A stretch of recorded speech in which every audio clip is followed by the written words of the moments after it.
Elizabeth Holmes was the very personification of Silicon Valley, the college dropout who promised to change the world and built a near billion-dollar company on the back of it, confident enough in its success to say this.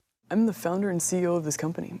Anything that happens in this company is my responsibility at the end of the day, and I hold myself responsible for that.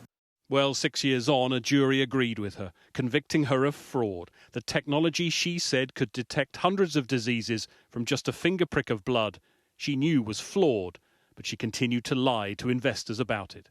I don't think it was a con from the start. I think they felt it was an idea that could work. But just like Enron, along the way, when it wasn't working, instead of admitting that it wasn't working and retrenching and trying to do what was necessary in order to make it work, if they could, they pretended that it was working.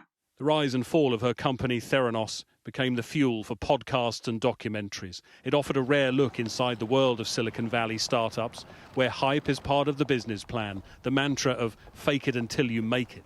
Those who've been there say in the end, you have to deliver on that hype. They're selling a vision. They're saying what the world could be like if they're successful. So there is almost endemic to the system that need to, I don't want to say exaggerate, but really to tell a narrative that's compelling to investors. But at a certain point, that has to pivot. As a company gets further along, gets later stage, there has to be due diligence. Because at a certain point, again, as a company matures, hype does have to really also get in line with credibility. If not, then you're just in an instance of good old-fashioned fraud. The question now is what, if anything, will change? What Theranos managed to do was really raise a surprisingly large amount of money without ever really taking the lid off their technology. I don't think that will really fly anymore, even in Silicon Valley, where money is very much sort of lying on the ground. Are you going to appeal?